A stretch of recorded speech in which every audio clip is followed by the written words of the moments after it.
Bonjour à tous. Aujourd'hui, je vais commencer à vous lire en plusieurs parties La destinée des nations par Alice Ann Bailey.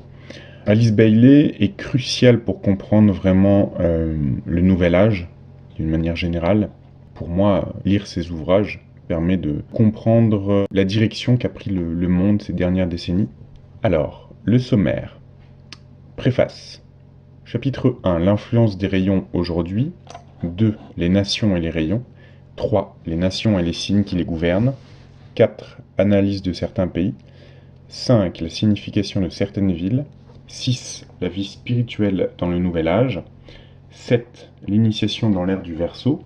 8. Le Christ et la prochaine venue du nouvel âge. Préface. Il est du plus grand intérêt pour nous de connaître quelque chose au sujet des énergies et des forces qui produisent la crise internationale actuelle et suscitent les problèmes complexes qu'affrontent les Nations Unies.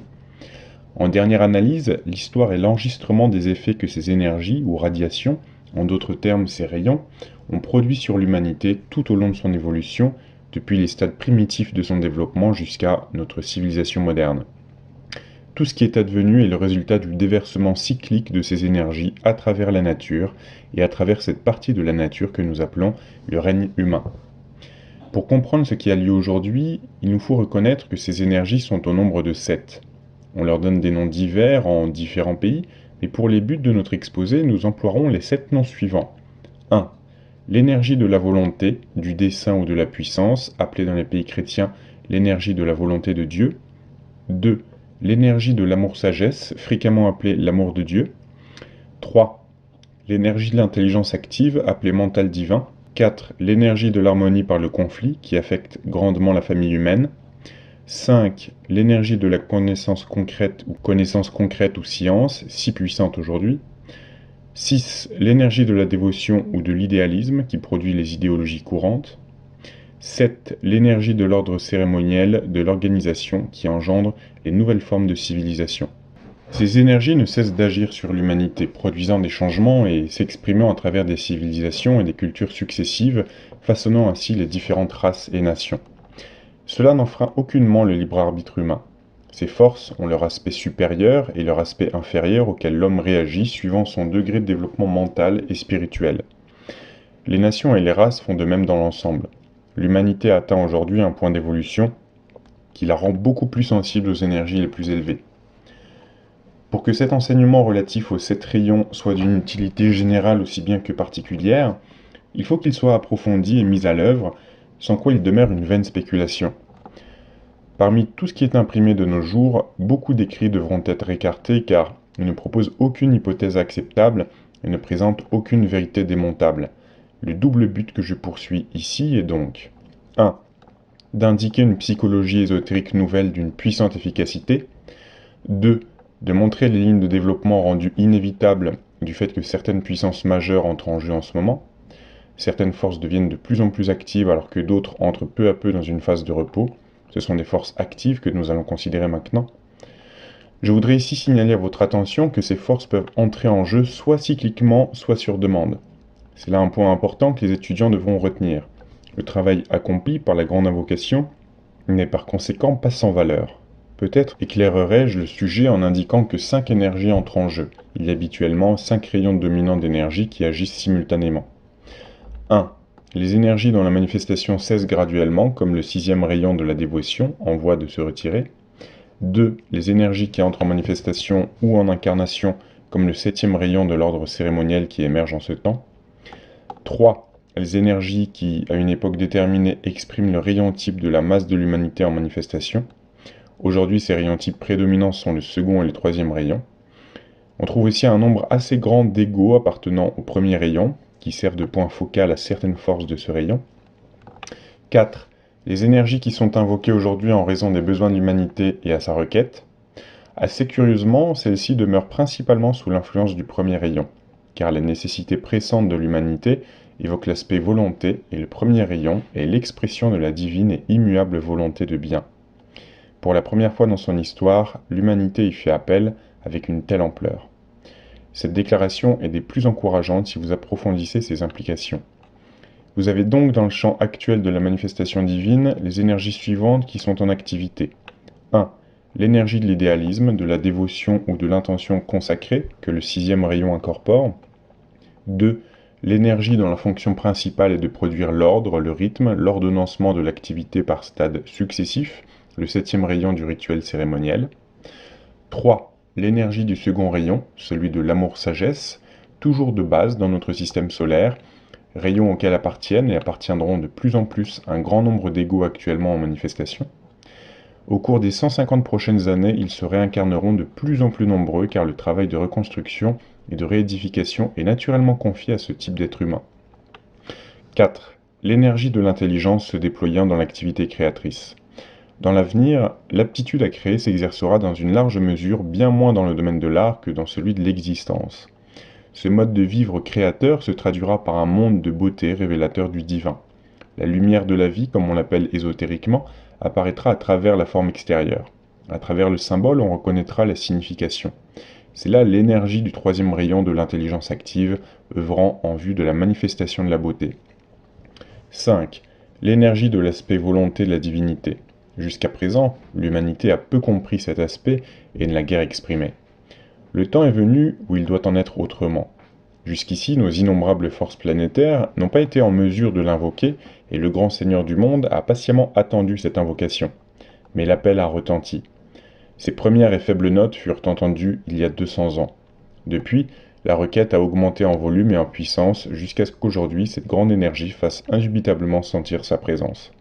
J'ai à cœur de vous faire comprendre que la puissance et l'effet de ces 5 énergies, lorsqu'elles agissent sur notre planète, suscitent une réponse, bonne ou mauvaise, et provoquent l'agitation et le chaos, les forces en conflit et les influences bénéfiques. Ces énergies dans leur ensemble sont donc responsables de tout ce qui arrive à notre époque. Dans leur effort pour expliquer le pourquoi et le comment de la crise mondiale actuelle, les auteurs des écrits contemporains ont nécessairement affaire uniquement aux effets. Il en est peu qui puissent pénétrer dans le monde lointain des causes ou qui, s'étant retournés sur ce passé éloigné, sachent voir le passé et le présent dans leur juste perspective. Cependant, pour ma part, je cherche à traiter des causes prédisposantes, effectives, déterminantes qui produisent les événements dont le présent état de choses est le résultat. J'ai affaire aux énergies, elles impliquent les forces qui en résultent. Je voudrais vous rappeler ici que ces effets qui engendrent tant d'inquiétude, de sombres pressentiments et de peur ne sont que temporaires. Ils feront place à l'instauration méthodique et rythmique de l'idéalisme nécessaire, idéalisme qui sera finalement appliqué par l'amour, motivé par la sagesse en coopération avec l'intelligence. Le tout sera mis en action par une dynamique, et non passive, volonté de bien. Nous diviserons ce que j'ai à dire en 2 points. 1. La situation telle qu'elle est déterminée par les rayons dans le présent immédiat. 2. La situation dans l'avenir, lorsque l'ère du Verseau sera véritablement établie et que les influences émanant du signe des Poissons ne domineront plus. Cependant, je voudrais auparavant faire quelques remarques préliminaires. Il est essentiel que vous les approfondissiez, car de leur compréhension et de leur acceptation dépend le bénéfice que vous pourrez tirer de mon enseignement relatif à ces 2 points. De toute évidence, l'histoire du monde est fondée sur l'apparition des idées, sur leur acceptation, leur transformation en idéaux, qui finissent à leur tour par se trouver dépassées par les nouvelles idées qui s'imposent. C'est dans le domaine des idées que l'humanité n'est pas un être libre. Ce point important est à retenir. Dès qu'une idée est devenue un idéal, l'humanité peut librement l'accepter ou le rejeter. Mais les idées proviennent d'une source plus élevée et sont imposées au mental racial, que les hommes le veuillent ou non. La rapidité du progrès humain, ou son retard faute de compréhension, dépendront de l'emploi qui est fait de ces idées, qui sont des émanations divines incorporant le plan divin relatif au progrès planétaire. L'humanité est aujourd'hui plus sensible que jamais aux idées, d'où les nombreuses idéologies en lutte et le fait que même la plus récalcitrante des nations, pour défendre ses plans lorsqu'elle enfreint une loi reconnue, doit découvrir une excuse idéologique à présenter aux autres nations. Ceci est un fait très significatif aux yeux de la hiérarchie, car il indique le point atteint. Les idées qui prédominent dans le monde d'aujourd'hui peuvent être classées en 5 catégories, que vous feriez bien d'avoir présentes à l'esprit. 1. Les anciennes idées héréditaires qui ont contrôlé la vie de l'humanité pendant des siècles, l'agression pour la conquête et l'autorité d'un homme, d'un groupe ou d'une église qui représente l'État. Pour des fins politiques, de tels pouvoirs peuvent agir dans les coulisses, mais leurs principes et leurs motifs sont facilement reconnaissables, l'ambition égoïste et l'autorité imposée par la violence. 2. Les idées relativement nouvelles, telles que le nazisme, le fascisme et le communisme, bien qu'elles ne soient pas aussi neuves qu'on le croit généralement. Elles sont semblables sur un point important. Seul l'État ou la communauté d'êtres humains ont de l'importance, tandis que l'individu n'en a aucune. Il peut être sacrifié à tout moment pour le bien de l'État, ou soi-disant dans l'intérêt général. 3. L'idée, ni vieille ni particulièrement nouvelle, de démocratie, dans laquelle, en principe mais pas en fait, le peuple gouverne et où le gouvernement représente la volonté du peuple. 4. L'idée d'un État mondial divisé en grandes sections. C'est le rêve d'un petit nombre d'esprits inclusifs, rêve que beaucoup jugent prématuré, l'humanité n'étant pas encore prête. C'est vers cela que tend le monde entier en dépit de ses multiples idéologies, chacune combattant pour la suprématie et oubliant le fait important que toutes ces idéologies peuvent convenir pour un temps aux groupes et aux nations qui les ont adoptées. Mais aucune d'entre elles n'est susceptible d'être universellement appliquée. Et je dis cela aussi bien pour la démocratie que pour les autres régimes. Selon toute probabilité, ces idéologies conviennent aux nations qui les acceptent et modèlent leur vie nationale d'après leurs principes. Elles ne sont que des formules politiques transitoires dans cette période de transition entre l'ère des poissons et l'ère du Verseau, et ne sauraient durer d'une façon permanente. Rien encore n'est permanent. Lorsque la stabilité sera atteinte, l'évolution cessera et le plan de Dieu sera parachevé. Et alors? La plus grande de toutes les révélations surviendra à la fin de cette période mondiale, lorsque l'intellect, l'intuition et la conscience de l'âme auront atteint le point qui en rendra possible la compréhension. 5. L'idée d'une hiérarchie spirituelle qui gouvernera les peuples dans le monde entier et qui incorporera les meilleurs éléments des régimes monarchiques, démocratiques, totalitaires et communistes. La plupart de ces groupes d'idéologies contiennent, à l'état latent, des éléments de beauté, de force et de sagesse et peuvent apporter une contribution valable à la formation du monde de demain. Chacun de ces groupes verra en fin de compte sa contribution incorporée sous le contrôle de la hiérarchie des seigneurs de compassion et des maîtres de sagesse. La restauration de l'ancien contrôle par les forces spirituelles, comme au temps des Atlantes, est encore à venir, mais l'ère du Verseau reverra ce guidage spirituel et intérieur sur un tour plus élevé de la spirale. Tout cela surviendra inévitablement comme résultat du travail de ceux qui fonctionnent sur l'un ou l'autre des 5 rayons dont je viens de parler et qui contrôlent la période actuelle. Rien ne peut réellement retarder ou arrêter leurs effets conjoints. C'est un point dont je voudrais que vous vous souveniez. L'homme moderne est enclin à condamner toute idéologie qui ne lui est pas familière et qui ne lui est d'aucune utilité. Il répudie les idées qui ne sont pas à la base de sa vie individuelle et nationale, de sa tradition, qui ne lui conviennent pas en tant que personne et ne répondent pas aux besoins de la nation à laquelle il appartient. L'admission de ces faits, s'ils étaient correctement appliqués, pourrait amener 2 résultats. En premier lieu, l'individu qui accepte une idéologie particulière à laquelle il se voue cesserait de combattre les autres idéologies, car il se souviendrait que le hasard de la naissance et du milieu est en grande partie responsable de sa formation en tant qu'individu et détermine ses croyances. Secondement, cela mettrait fin aux tentatives d'imposer une idéologie personnelle ou nationale, politique ou religieuse, à d'autres personnes ou à d'autres nations. Telles sont les étapes fondamentales qui conduisent à une paix définitive et à une compréhension mutuelle. C'est pourquoi j'insiste aujourd'hui sur ces points. Il sera utile par la suite que je relie les 3 centres majeurs d'énergie planétaire aux 5 rayons qui travaillent aujourd'hui à l'achèvement du plan relatif à l'humanité actuelle. 3 de ces courants d'énergie sont puissamment actifs à présenter dans le monde. 2 autres cherchent à s'exprimer. De ces 2 derniers, l'un combat pour la domination, l'autre lutte pour la conservation de ce dont il a eu le contrôle pendant si longtemps. Ceci se rapporte au 7e rayon qui entre en manifestation et au 6e qui s'en retire. Dans leur dualité, ils constituent les forces réactionnaires et progressistes qui cherchent à gouverner la pensée humaine, à déterminer l'évolution de l'homme et de la nature, et à produire des civilisations et des cultures très divergentes. L'une serait la perpétuation et la cristallisation de ce qui existe maintenant, l'autre, comme résultat de l'actuel bouleversement mondial, serait si totalement nouvelle que l'étudiant moyen aurait de la peine à en comprendre la nature. L'action conjointe de ces 5 énergies déterminera le cours des affaires mondiales. Le problème que la hiérarchie affronte en ce temps est de diriger et de contrôler ces puissantes activités de sorte que le plan se matérialise correctement et que la fin de ce siècle et le début du nouveau voient les desseins de Dieu pour la planète et l'humanité prendre la bonne direction et assumer leur juste proportion. De cette manière, la nouvelle culture destinée au relativement petit nombre et la nouvelle civilisation appropriée à la multitude pendant l'âge qui vient s'instaureront de telle façon que les peuples de la Terre avanceront dans une ère de paix et de véritable développement spirituel et matériel.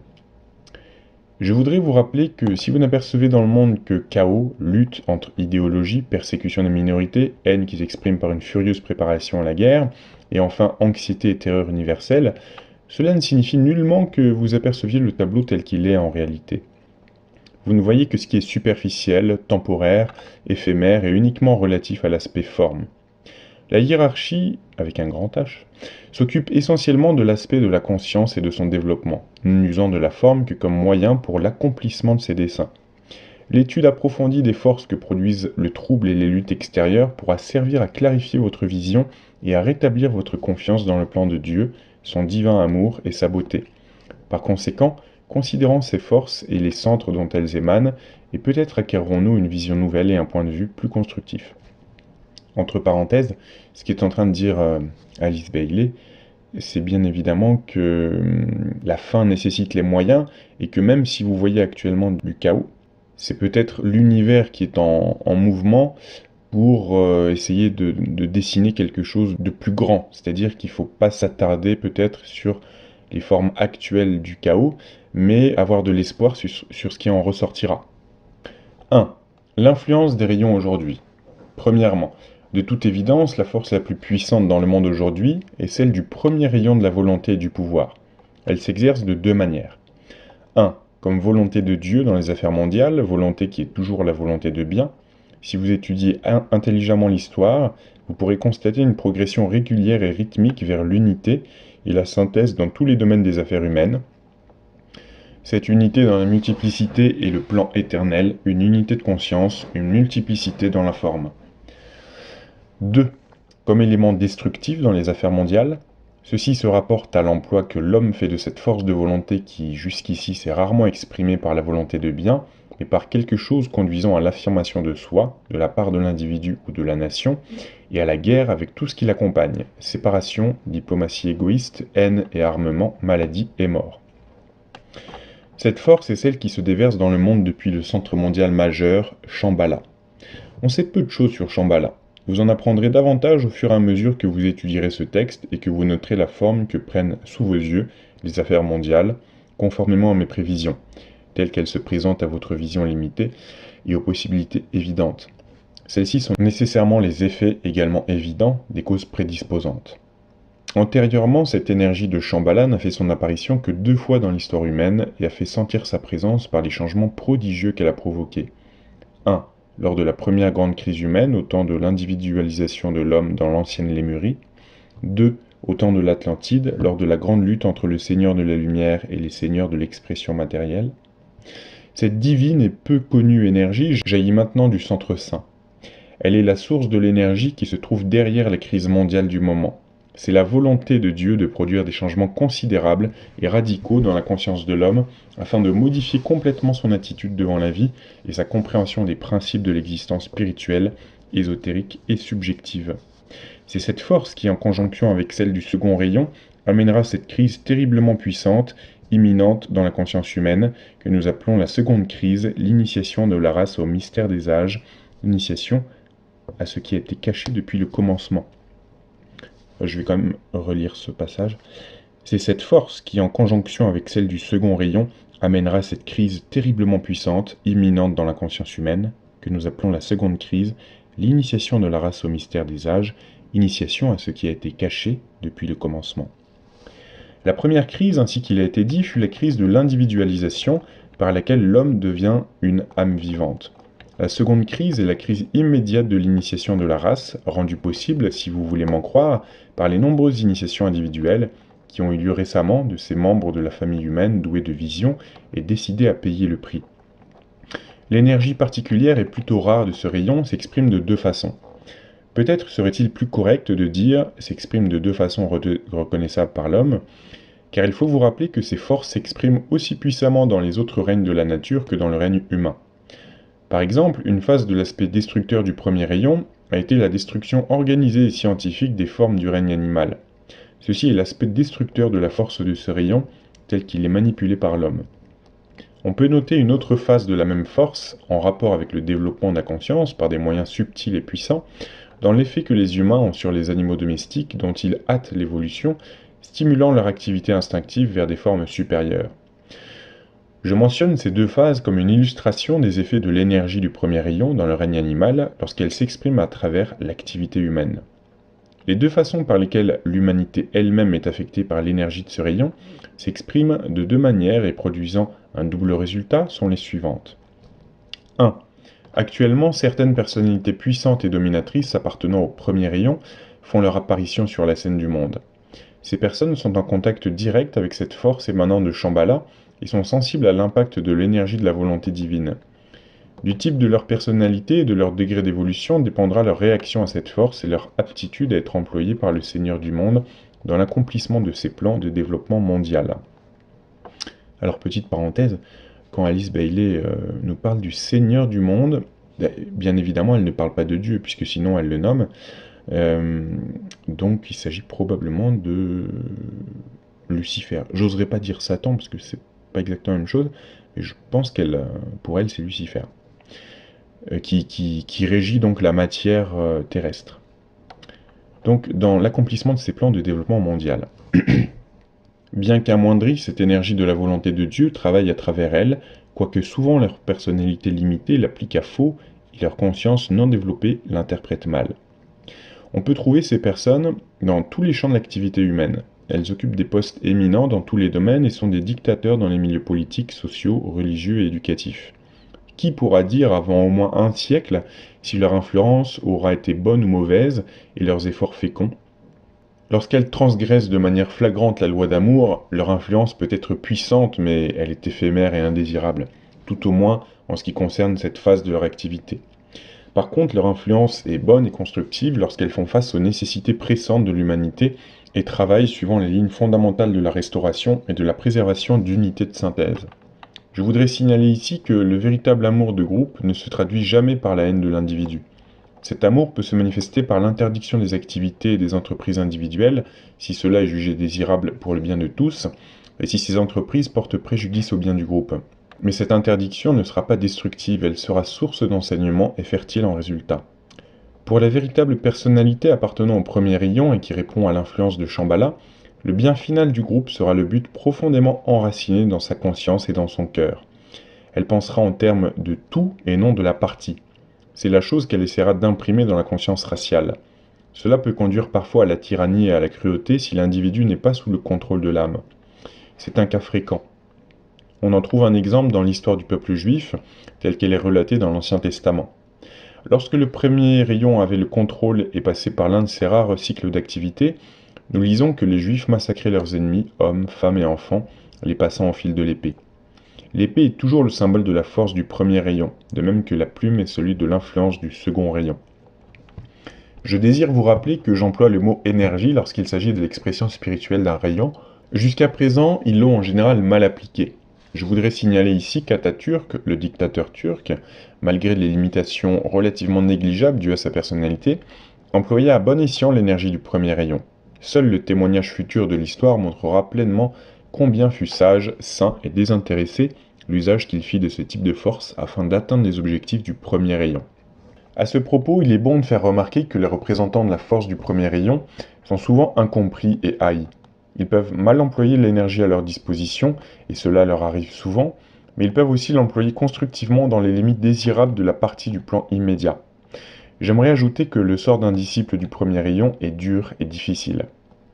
Il y a des disciples de Shambhala comme il y a des disciples de la hiérarchie. C'est un fait qui n'a pas été reconnu jusqu'ici et auquel il n'a jamais été fait allusion dans aucun écrit relatif au sujet occulte. Il est sage et utile de vous en souvenir. Ces disciples de Shambhala sont puissants, obstinés et souvent cruels, ils imposent leur volonté et n'admettent aucune opposition à leurs désirs. Ils commettent des fautes, mais cependant ils sont de véritables disciples de Shambhala et ils travaillent à l'accomplissement de la volonté de Dieu autant que les disciples et les maîtres de la hiérarchie œuvrent pour la manifestation de l'amour de Dieu. C'est là une déclaration pénible à entendre pour beaucoup d'entre vous, mais votre incapacité à reconnaître et accepter cette vérité ne change rien à la chose. Cela rend simplement votre sort plus dur et augmente vos difficultés. Donc petite parenthèse, là ce qu'est en train de dire Alice Bailey, c'est que tout un chacun accomplit la volonté de Dieu, simplement il y a des disciples de Shambhala et par ailleurs des disciples de la hiérarchie. D'un côté, il s'agit de la manifestation de la volonté de Dieu et de l'autre de l'amour de Dieu. Je voudrais vous rappeler également que l'emploi de l'énergie du premier rayon signifie inévitablement la destruction durant les premiers stades, mais que l'union et la fusion en sont le résultat ultime. Si vous étudiez sous cet angle les nations du monde à notre époque, vous verrez que cette énergie de la volonté de Shambhala est puissamment à l'œuvre par l'entremise de certaines personnalités éminentes. En ces temps d'urgence, le Seigneur du Shambhala fait jaillir cette énergie dynamique par amour de l'aspect vie et par compréhension du plan, autant que par amour de l'humanité. Cette énergie est destructrice des formes et amène la mort de ces formes matérielles et de ces corps organisés qui font obstacle à la libre expression de la vie de Dieu, car ils empêchent la nouvelle culture et rendent inactifs les germes de la civilisation à venir. L'humanité, dans son ignorance, recule avec crainte et aversion devant le déploiement de cette énergie. Lorsque les êtres humains sont remplis de haine et de volonté personnelle, ils cherchent souvent à détourner cette énergie à leur profit. Si ces êtres humains, et même les meilleurs d'entre eux, n'étaient pas si peu évolués, si superficiels dans leur jugement et leur vision, ils pourraient pénétrer au-delà des événements qui affectent graduellement des conditions nouvelles et meilleures, tandis que disparaissent les formes aimées qui se détériorent lentement. Cette énergie de Shambhala est cependant si nouvelle et si étrange qu'il est difficile aux humains de la connaître pour ce qu'elle est, la démonstration de la volonté de Dieu en une nouvelle et puissante expression. La seconde manière par laquelle se fait ressentir cette dominante impulsion de la volonté, c'est la voix des masses de tous les peuples du monde. Cette volonté s'exprime par le son, de même que la conscience ou l'amour s'exprime par la lumière. Le son des nations a été entendu pour la première fois en tant que son des masses. Cette voix proclame aujourd'hui, sans erreur possible, les valeurs que comporte l'amélioration humaine. Elle demande la paix et la compréhension entre les hommes, et refuse, et refusera de plus en plus, de permettre que des événements catastrophiques se produisent. Pour la première fois, et sans que cela soit reconnu, cette voix du peuple, entre guillemets, qui est en réalité la voix de l'opinion publique, est déterminée par la volonté de Dieu. Deuxièmement, l'énergie qui, en second lieu, apporte sa contribution puissante à la situation mondiale actuelle, est l'énergie du second rayon de l'amour-sagesse, le rayon du Christ. Cette énergie est déversée dans le monde par le second grand centre planétaire que nous appelons la hiérarchie. Comme je l'ai indiqué au volume 2 du traité sur les 7 rayons, la Terre subit un des impacts périodiques et aussi l'une des approches cycliques majeures de l'énergie concentrée dans ce centre et manipulée par les initiés et les maîtres. L'énergie qui en ce temps afflue de la hiérarchie, l'énergie de l'amour, cherche à se fondre avec elle, avec celle qui émane de Shambhala, et cela est nécessaire afin que l'application de cette dernière puisse s'effectuer de la façon désirable. Actuellement, le problème de la hiérarchie est de produire une fusion sage et adéquate de ces énergies avec celle de Shambhala, et ainsi de tempérer la destruction en mettant en premier plan l'esprit de construction par la mise en action des forces créatrices et rédemptrices de l'énergie du deuxième rayon. L'énergie de Shambhala prépare la voie à l'énergie de la hiérarchie. Il en a été ainsi depuis le commencement des temps. Mais les cycles de la hiérarchie, bien que relativement fréquents, n'ont pas coïncidé avec ceux de Shambhala, beaucoup plus rares. Avec le temps, l'impact de la force de Shambhala sera de plus en plus fréquent parce que l'homme aura développé le pouvoir de le supporter. Jusqu'ici, il a été trop dangereux d'appliquer cette énergie aux hommes, car les résultats en ont été destructeurs, excepté lors de la première grande crise, la crise lémurienne. Par conséquent, son action s'est limitée presque exclusivement à la hiérarchie dont les membres sont équipés pour la manier correctement, l'assimiler et aussi l'employer au bénéfice de l'humanité. Maintenant, on tente l'expérience de permettre à l'homme de recevoir cette énergie et d'en subir l'impact sans la médiation de la hiérarchie. Il se peut que cet effort soit prématuré et qu'il avorte, mais on ne peut pas encore en déceler les effets d'une façon bien déterminée. Cependant, le seigneur de Shambhala et ses assistants, secondés par les membres de la hiérarchie qui surveillent, ne sont pas découragés par les premiers résultats. La réaction de l'humanité est satisfaisante au-delà de toute attente.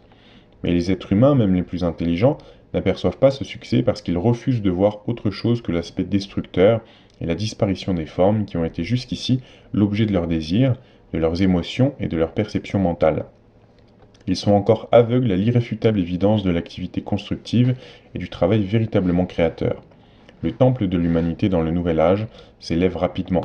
Cependant, l'homme n'en aperçoit pas les contours, car il est uniquement occupé par la considération de son point de vue égoïste, en proie à ses instincts comme à ses impulsions, individuelles ou nationales. Je voudrais ici attirer votre attention sur le fait que l'étude scientifique de la vie instinctive des nations reste à faire, et que cela conduit inévitablement à la vie individualiste des nations, matière d'un intérêt plus immédiat. Les nouvelles formes se construisent pourtant. Les puissances de Shambhala, travaillant en accord avec la hiérarchie, s'y emploient, poursuivant des buts définitivement délimités et dont l'accomplissement suit un cours favorable. La puissance de l'amour-sagesse transmise par la hiérarchie agit sur l'humanité moderne d'une manière plus intime et directe que jamais auparavant. Les dirigeants de la hiérarchie cherchent à susciter une réaction intelligente de la part des hommes et une indication qu'ils sont conscients de ce qui arrive. La réponse à l'activité de Shambhala se caractérise en majeure partie par la peur, la terreur, et par des réactions d'une sensibilité et d'une ampleur angoissante aux forces de haine et de séparation. Seuls quelques individus de ci de là ont la vision de l'avenir, comprennent ce qui arrive et aperçoivent la beauté véritable du plan qui émerge. Je vais relire ce petit passage. La réponse à l'activité de Shambhala se caractérise en majeure partie par la peur, la terreur, et par des réactions d'une sensibilité et d'une ampleur angoissante aux forces de haine et de séparation. Seuls quelques individus de ci de là ont la vision de l'avenir, comprennent ce qui arrive et aperçoivent la beauté véritable du plan qui émerge. C'est avec leur concours que les membres de la hiérarchie peuvent travailler, car même si la compréhension leur fait défaut, ils n'ont aucune malveillance, aucune haine d'autrui. L'amour est le plus grand unificateur et le meilleur interprète. Cette énergie de l'amour est concentrée principalement dans le nouveau groupe des serviteurs du monde, afin de servir les desseins de la hiérarchie qui a choisi ce groupe comme principal canal d'expression. Ce groupe est composé de tous les disciples universels comme de tous les initiés à l'œuvre. Ses membres se recrutent dans tous les groupements d'idéalistes et de serviteurs et dans les rangs des individus les plus représentatifs dans le domaine de la pensée, en particulier dans la sphère de l'amélioration et de l'élévation de la condition humaine. La puissance de l'amour-sagesse peut s'exprimer à travers eux. Ces personnes sont souvent incomprises car l'amour qu'elles expriment diffère grandement de l'intérêt personnel, affectif et sentimental que témoigne le travailleur ordinaire. Elles s'occupent essentiellement des intérêts et du bien du groupe auquel elles sont affiliées. Les petits problèmes de l'individu, occupé de ses intérêts mesquins, ne les concernent pas en premier lieu. Cela expose ses serviteurs à la critique des individus, et il leur faut apprendre à vivre avec cette critique sans y faire attention. Le véritable amour de groupe est plus important que les rapports personnels, bien que ceux-ci doivent être entretenus quand le besoin s'en fait sentir. Notez que je dis le besoin.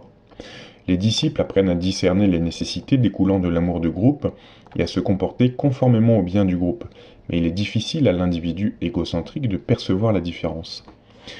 C'est par le truchement de ces disciples qui ont appris à discerner entre les mesquines préoccupations de l'individu absorbé par ses intérêts personnels et les nécessités urgentes du travail et de l'amour de groupe que la hiérarchie peut travailler et amener les changements nécessaires qui sont essentiellement des changements de conscience.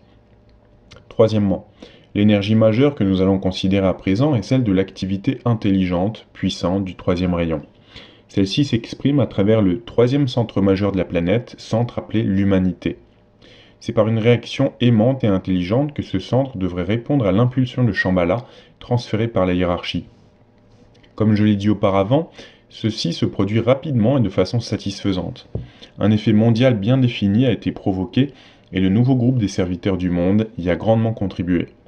Ses membres ont interprété, expliqué et favorisé les procédés par lesquels évoquer l'amour latent dans les êtres humains, amour qui au stade initial existe sous la forme d'une bonne volonté larvée. Sur cela, j'attire votre attention, car c'est l'idée sous-jacente qui motive tout le travail que vous êtes appelé à faire. En conséquence, je suggère que vous vous efforciez de traduire les 3 idéologies majeures auxquelles vous aurez nécessairement affaire, en termes de tentatives émanant en ce temps des 3 centres planétaires majeurs, Shambhala, la hiérarchie, l'humanité. Vous acquérez de la sorte un point de vue plus synthétique et une compréhension plus profonde du tableau du monde qui s'ébauche lentement. Les idéologies qui prévalent dans le monde à présent ne pourraient-elles être une réponse aux énergies émanant des 2 centres majeurs plus hauts et agissant sur l'humanité ? Je voudrais suggérer que l'idéologie qui prend corps dans la conception des États totalitaires est une réponse bien définie, quoique erronée, à l'influence de Shambhala, la volonté, que l'idéologie sous-jacente à l'idéal démocratique constitue une réponse semblable à l'universalité que l'amour de la hiérarchie, que l'idéologie sous-jacente à l'idéal démocratique constitue une réponse semblable à l'universalité que l'amour de la hiérarchie incite l'humanité à exprimer, que le communisme est d'origine humaine, et qu'on lui prend corps l'idéologie que l'humanité a formulée selon son droit. Ainsi, les 3 aspects de la nature de Dieu commencent à prendre forme comme 3 idées majeures, et ce que nous voyons de nos jours sur notre planète est le résultat de la déformation des réactions humaines aux impulsions spirituelles provenant de 3 centres différents, impulsions de nature et d'essence également divines.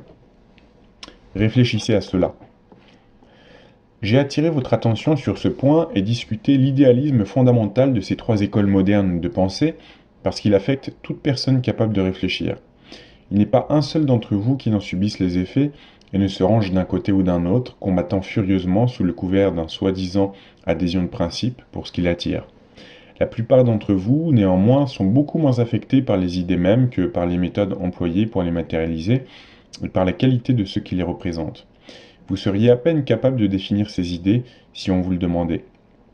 Vous êtes affecté par leur action sur votre corps émotionnel et non sur votre intellect, après que ces impulsions jaillissent de Shambhala et du centre hiérarchique ont filtré jusqu'au centre humain où elles ont été saisies, puis appliquées à des conditions spécifiques, nationales, raciales et politiques. C'est à peine si vous êtes touché par le pur idéalisme qui leur a donné naissance, qui se trouve à l'arrière-plan et qui en est la raison d'être, quoiqu'encore méconnue. Vous ne pouvez ni voir ni saisir ces grandes directions mentales, comme le fait la hiérarchie. De là proviennent la plupart de vos obstacles. Nous aurons une idée générale plus claire de ces trois grands centres planétaires et de leur rapport si nous les considérons sous la forme du schéma. 1. Shambhala, la cité sainte. Volonté ou puissance, le dessein, le plan, l'aspect vie. Centre planétaire de la tête, glande pinéale spirituelle. Régent, Sanakumara, le seigneur du monde, l'ancien des jours, Melchisédek. 2. La hiérarchie. Alors, petite parenthèse, il est possible que ce que Anne Bailey appelle la hiérarchie représente Agartha. Donc, la hiérarchie, la Nouvelle Jérusalem, amour-sagesse, conscience, unité de groupe, centre planétaire du cœur, régent, le Christ, le sauveur du monde. 3. L'humanité, la cité carrée. Intelligence active, conscience de soi, pouvoir créateur, centre planétaire de la gorge. Régent, Lucifer, le fils du matin, l'enfant prodigue. Ces trois centres sont étroitement liés et doivent être considérés dans leur totalité comme expression de l'existence divine aux trois stades du déroulement du plan de Dieu et comme constituant les trois centres majeurs dans le corps de celui en qui nous avons la vie, le mouvement et l'être. Ceux qui ont étudié le traité sur le feu cosmique peuvent, s'ils le veulent, relier ces trois centres aux trois systèmes solaires dont il est question dans ce livre. 1. Dans le premier système solaire, le centre qui est l'humanité fut préparé et le principe de l'intelligence entra en manifestation. 2. Dans le second système solaire, la hiérarchie de l'amour fit son apparition. Elle doit finalement parvenir à la pleine manifestation sur le plan physique, permettant par là à l'amour de Dieu d'être connu. 3. Dans le prochain système solaire, le centre que nous appelons Shambhala manifestera, intelligemment et avec amour, l'aspect volonté de la divinité. Néanmoins, c'est seulement dans ce second système solaire que les trois centres exprimant les trois aspects divins se rencontrent simultanément à des stades d'existence divers. Il est intéressant de noter que ces centres ne peuvent entrer véritablement en fonction que par l'intermédiaire des êtres humains. Shambhala est encore peu connu, sauf pour les membres de la hiérarchie pour lesquels ce centre est le but, comme la hiérarchie est aujourd'hui le but pour l'humanité. Pour la hiérarchie, Shambhala est le centre dirigeant. La volonté de Dieu n'est réellement connue que de ceux dont la fonction est de l'interpréter et de l'exprimer par l'application intelligente de l'amour. Ils savent quel est le but immédiat, et leur occupation principale est d'amener cette volonté à se manifester dans le monde. Nous avons donc trois grands centres d'où émanent trois types d'énergie qui, dans la conscience de la race, prennent la forme des trois idéologies dominantes. Les vieilles idéologies persistent, les écoles subsidiaires de pensée se multiplient, les fausses interprétations et les travestissements de la vérité abondent. Ces énergies agissent de toutes parts sur les masses amorphes, et les hommes deviennent les victimes de ceux qui prônent les idéologies passées et futures. N'oubliez pas que derrière toutes ces idéologies se tient celui que nous appelons le Seigneur du monde. Quand tous ces essais auront été tentés, et quand la conscience de l'homme aura été conduite d'un stade de compréhension à un autre comme à la reconnaissance d'une relation mutuelle, alors le royaume de Dieu s'établira sur la terre. Alors le régent de la terre, par l'entremise de la hiérarchie, travaillera à produire dans la nature, dont l'homme est une partie, cette réaction créatrice et synthétique qui permettra à chaque règne de révéler pleinement la gloire de Dieu. Shambhala travaillera par l'intermédiaire de la hiérarchie, et celle-ci à son tour atteindra les divers règnes de la nature par l'entremise de l'humanité, qui entrera alors dans sa fonction prédestinée. Tout ce qui se passe tend à amener vers ce but. Le moment de la réalisation est relativement éloigné. Alors, petite parenthèse, Alice Ann Bailey écrivait dans les années 30, 40, 50, donc il est très très probable que la période dont elle parle, on soit en plein dedans actuellement. Mais entre-temps, l'humanité expérimente où est l'objet d'expérience, elle exploite ou est exploitée, elle apprend la leçon de l'obéissance forcée ou les dangers de la licence égoïste. Elle est victime de personnalités puissantes dans tous les pays sans exception, ou bien guidée vers la juste direction, et cela aussi sans exception, par les émissaires et les disciples, soit de Shambhala, soit de la hiérarchie. Toute prétention à la liberté ou au contrôle n'est que la réaction temporaire de l'humanité, entraînée par les idées, contrôlée par les idéaux, obéissant à des impulsions égoïstes ou imprégnées de haine. Et pourtant elle ne cesse de lutter pour exprimer des qualités plus élevées et meilleures, pour se libérer de la malédiction du mal ancien, de l'asservissement des vieux codes et de l'esclavage des habitudes périmées de vivre et de penser. C'est ce qui arrive derrière la scène, à l'humanité dans sa totalité, qui compte. C'est l'épanouissement de la conscience humaine qui importe à la hiérarchie, et celle-ci se développe en réponse aux conditions actuelles de la vie et de la civilisation, auxquelles il faut ajouter l'inquiétude mentale, la terreur des armées en marche, le tonnerre des voies multiples et la dureté de la crise économique mondiale. C'est incroyable parce que, petite parenthèse, on dirait vraiment qu'Alice Bailey a écrit ça pour qu'on le lise en 2020. La dureté de la crise économique mondiale. C'est beaucoup plus d'actualité aujourd'hui qu'il y a 60 ans, ce qu'elle écrit.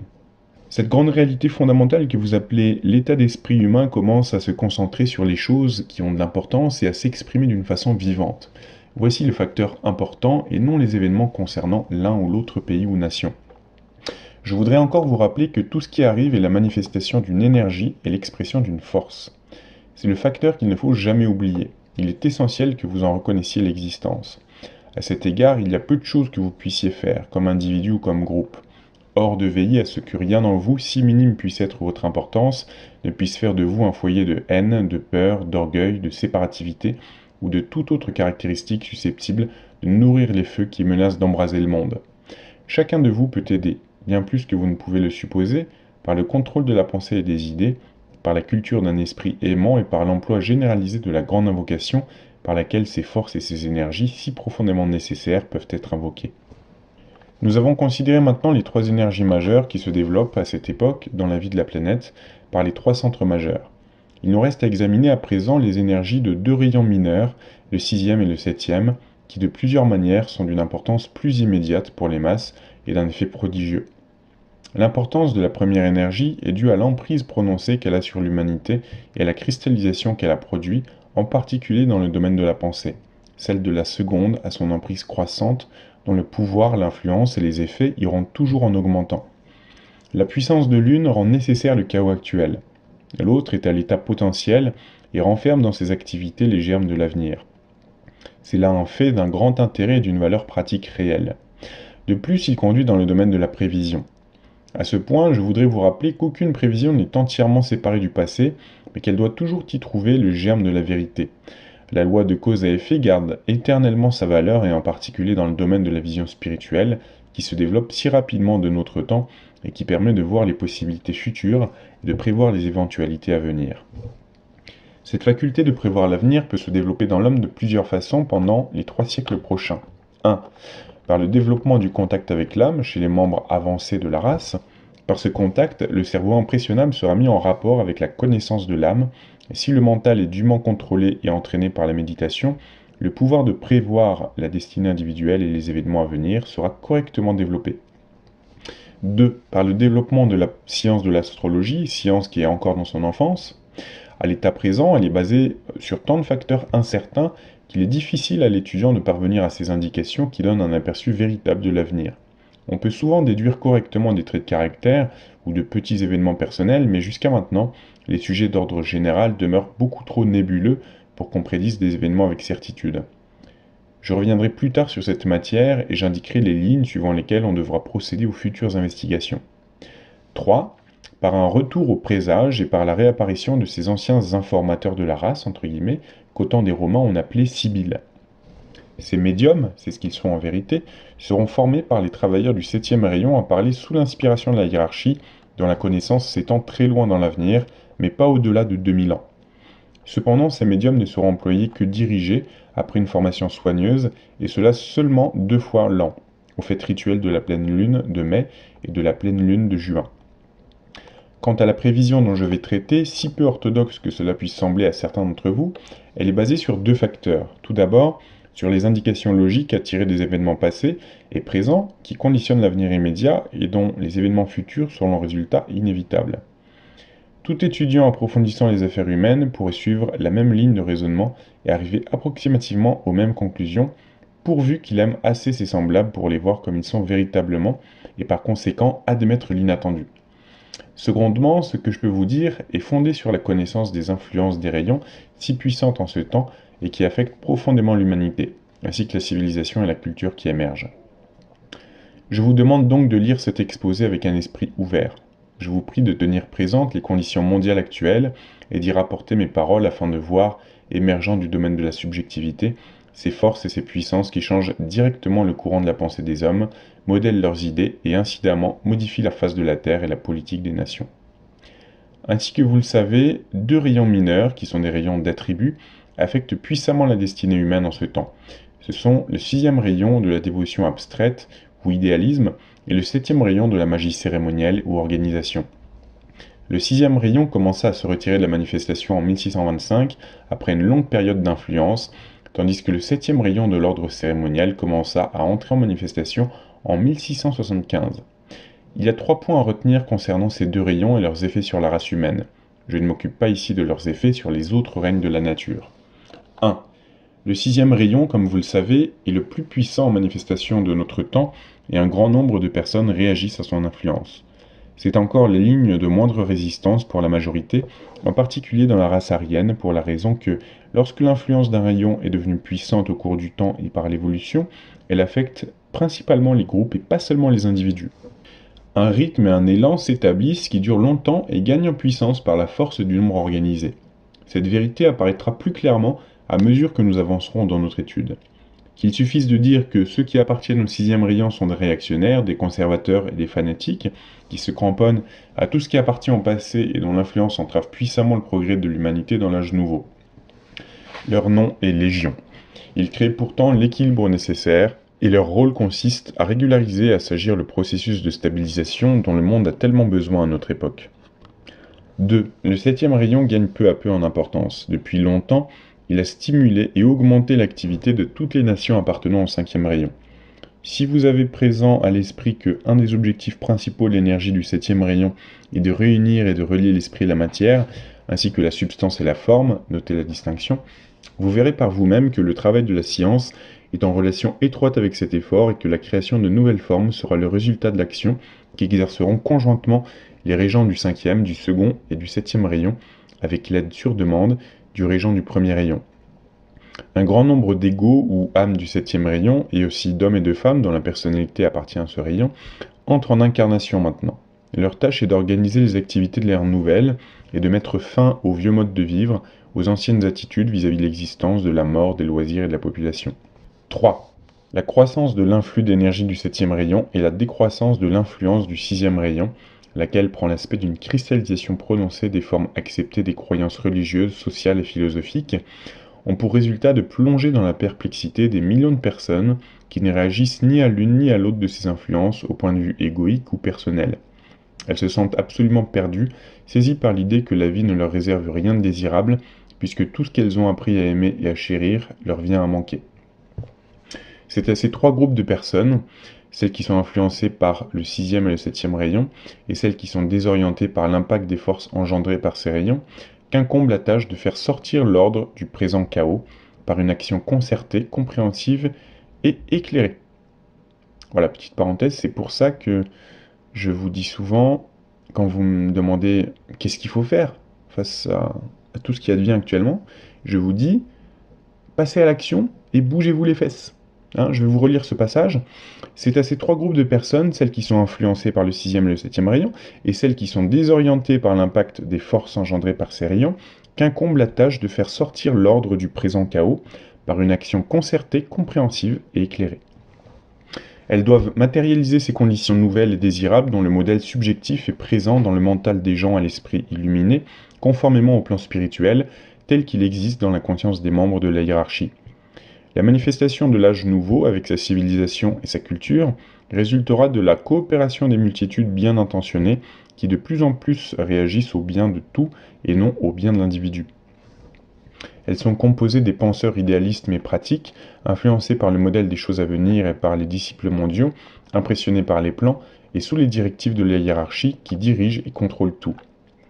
C'est à ces trois groupes de personnes et au travail dans lequel elles sont engagées que se rapporteront donc les prédictions que je pourrais faire, tous les changements concernant la famille humaine. Les prédictions que je pourrais faire. Tous les changements concernant la famille humaine, le quatrième règne de la nature, dépendent toujours de trois facteurs. 1. Ces événements physiques extérieurs qui sont explicitement de la force majeure si caractéristiquement appelés des actes de Dieu, Act of God en anglais, et sur lesquels aucun être humain n'a le moindre autorité. 2. Les activités des êtres humains eux-mêmes travaillant sur les différents rayons, qui sont toutefois à n'importe quelle époque ou période particulière conditionnées par a. La prépondérance des égaux appartenant à un rayon particulier. Aujourd'hui, il y a un grand nombre d'égaux du second rayon en incarnation. Leur travail et leur vie faciliteront la venue de leur grande approche. B. La nature et la qualité des rayons de la personnalité prédominante dans la majorité. Actuellement, il y a un grand nombre d'âmes en incarnation dont les rayons de la personnalité sont soit le sixième, soit le troisième. Leur influence sera prépondérante dans la civilisation nouvelle, y compris toutes les entreprises éducatives et financières, de même que l'influence des personnes qui ont un contact avec l'âme et peuvent exprimer la qualité de l'âme détermine et conditionne la culture actuelle. C. L'activité du cinquième principe, le principe mental. Ce principe est particulièrement actif de nos jours, dans un sens large et général. Peut-être pourrais-je dire symboliquement que l'activité verticale du mental, qui affecte les individus en tout lieu à travers les âges, a toujours produit les guides, les dirigeants et les conducteurs de l'humanité.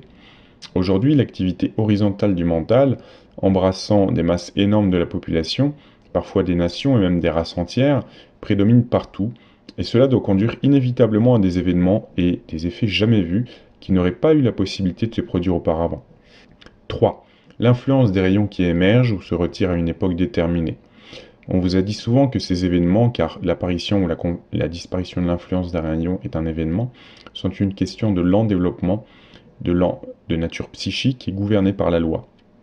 Le laps de temps pendant lequel un rayon apparaît, se manifeste, fait son œuvre et finalement disparaît, est l'un des secrets de l'initiation. Mais avec le temps, et quand la nature même du temps sera mieux connue, la période et l'équation durée des rayons mineurs d'attributs seront établies. Ce moment n'est pas encore venu, bien que l'intérêt porté aujourd'hui au phénomène du temps indique une perception croissante du problème même et de la nécessité de comprendre le rapport du temps aussi bien avec l'espace qu'avec les événements. On comprendra avant longtemps que le temps est un fait purement cérébral quand on étudiera convenablement le sens de la vitesse, telle qu'elle est enregistrée par le cerveau, plus la capacité ou l'incapacité qu'éprouve l'être humain à formuler cette vitesse. On découvrira beaucoup de choses qui demeurent aujourd'hui un mystère.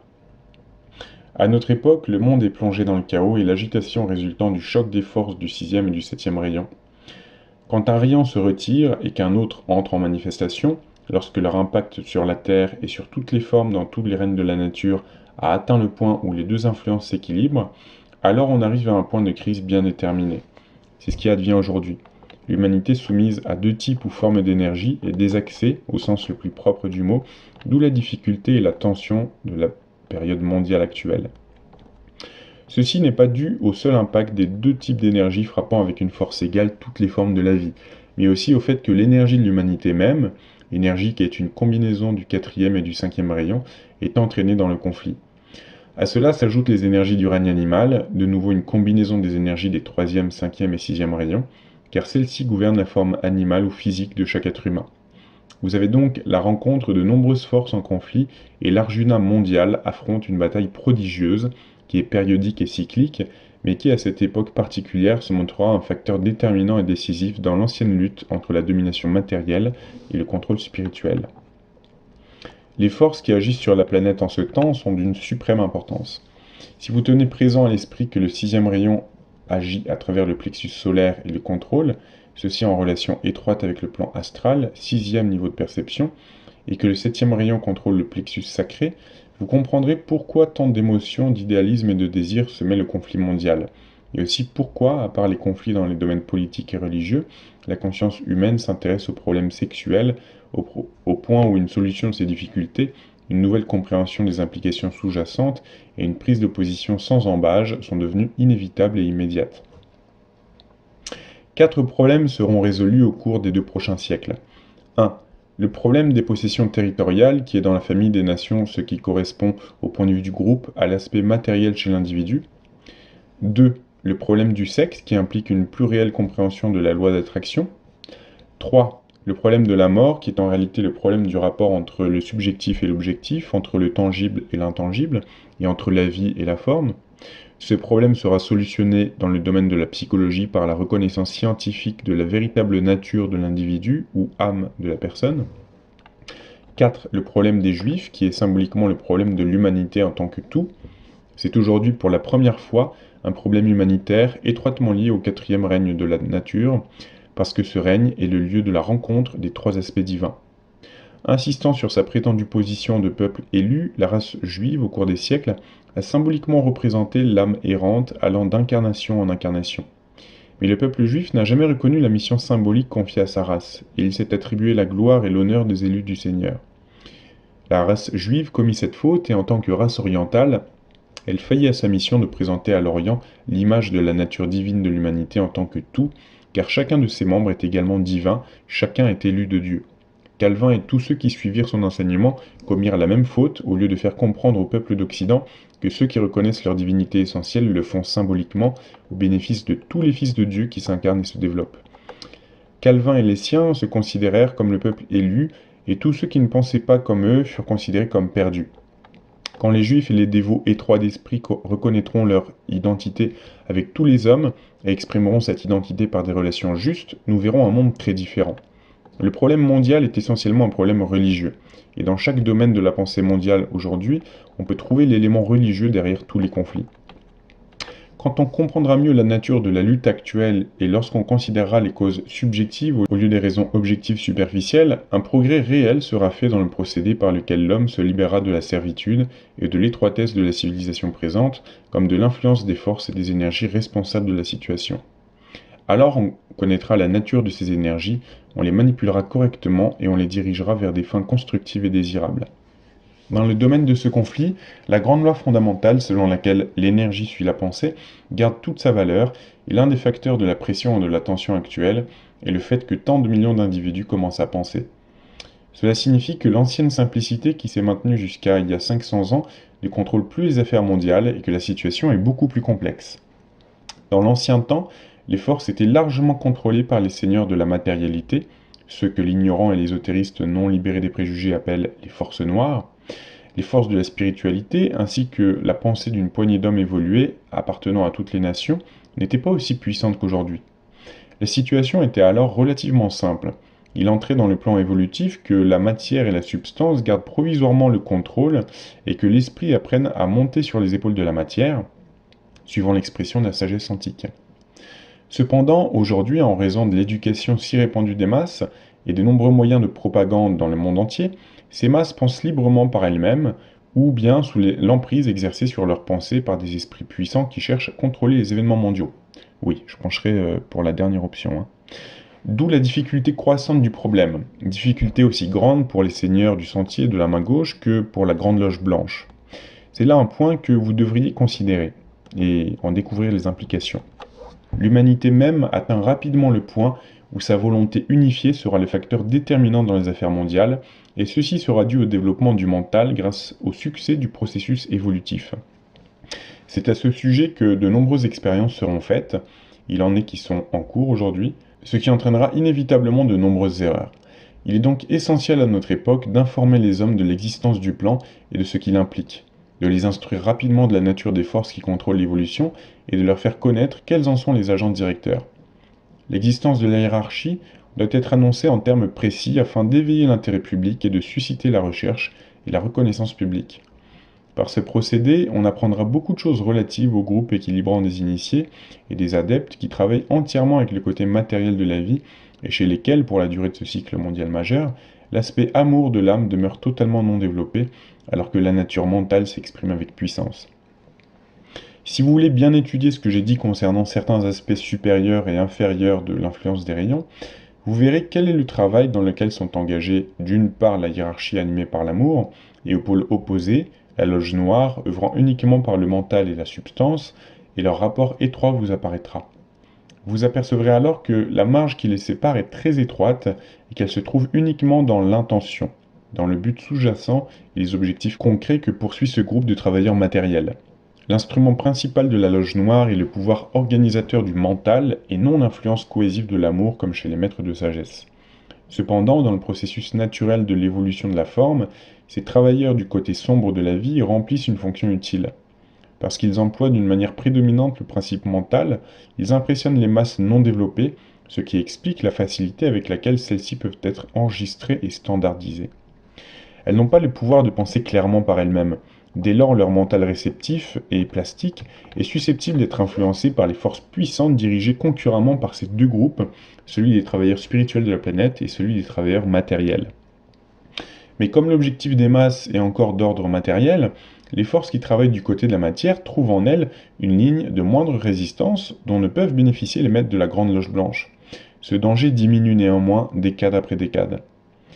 Nous allons illustrer ces faits en les envisageant du point de vue des deux rayons qui font l'objet de notre considération immédiate. Suivant la loi invariable, l'un et l'autre s'expriment à travers une ou plusieurs formes supérieures et inférieures. On peut trouver une des expressions plus élevées du sixième rayon, dont l'influence décroît, dans le christianisme, dont l'esprit et les principes furent démontrés au monde par la vie du Maître Jésus, qui était à son tour inspiré, adombré et employé par son grand idéal, le Christ. Dans le mot idéalisme, vous avez la note dominante de ce rayon. Idéalisme prenant forme, fournissant un exemple vivant et indiquant à l'homme sa propre divinité en puissance. Dans la personne du Christ, l'idéal divin pour le genre humain, comme un tout, fut présent la première fois au monde. Avant lui, d'autres fils de Dieu ont manifesté diverses qualités et attributs divins, mais trois d'entre eux ont présenté un certain attribut avec une perfection telle, en ce qui concerne l'actuelle période mondiale, qu'elle ne peut être surpassée. Ces trois fils de Dieu sont Hercule, le disciple parfait, n'ayant pas encore atteint l'état de parfait fils de Dieu, le Bouddha, l'initié parfait, ayant atteint l'illumination, mais n'ayant pas encore développé jusqu'à la perfection tous les attributs de la divinité, le Christ, expression absolument parfaite de la divinité pour ce cycle, et par conséquent l'instructeur aussi bien des anges que des hommes. Que l'aboutissement suprême de l'homme dans un avenir lointain puisse comprendre une perfection encore plus haute que celle atteinte par ces trois représentants de la divinité, cela est inexprimablement vrai, car nous ne savons pas encore ce que la divinité signifie réellement. Cependant, nous avons, en ces trois fils de Dieu, trois exemples d'une perfection dont la réalisation est très éloignée de la plupart des fils des hommes. Dans tous les trois, le sixième et le second rayon étaient dominants, et le premier rayon s'exprimait pleinement. En eux, l'idéalisme, l'amour-sagesse et une indomptable volonté se présentaient dans toute leur divine puissance. Il pourrait être intéressant pour vous de savoir exactement quel rayon contrôlait ces fils de Dieu. Hercule, dieu solaire, avait une âme du premier rayon, une personnalité du second rayon et encore astrale du sixième rayon. Ses puissances et ses énergies suffirent à lui faire surmonter toutes ses épreuves et mener à bon terme tous ses travaux de disciple. Le Bouddha avait une âme du second rayon, une personnalité du premier rayon et un mental du sixième rayon, phénomène très rare. Le Christ avait une âme du second rayon, une personnalité du sixième rayon, ce qui explique sa relation étroite avec le Maître Jésus, plus un mental du premier rayon. En ces trois grands êtres, les essences de la vie spirituelle prirent corps et tous trois marquèrent de leur sceau l'histoire et les cœurs humains, cela principalement par la puissance d'expression de leur sixième rayon. De plus, en tous trois s'incarna l'impulsion spirituelle nouvelle nécessaire à leur époque, et tous trois, par la force de leur amour vivant et de leur pouvoir, ramenèrent pour des siècles la vision et l'aspiration humaine à ces principes spirituels par lesquels les hommes doivent vivre. Tous trois appartiennent à ce groupe de vie qui dirige et exécute les plans de Dieu, fondés sur l'amour de Dieu. Le Bouddha et le Christ sont toujours étroitement en rapport avec la hiérarchie et collaborent avec elle. Hercule est passé dans le centre de Shambhala, mais travaille toujours en étroite association avec le Bouddha, qui est l'une des forces reliant Shambhala à la hiérarchie.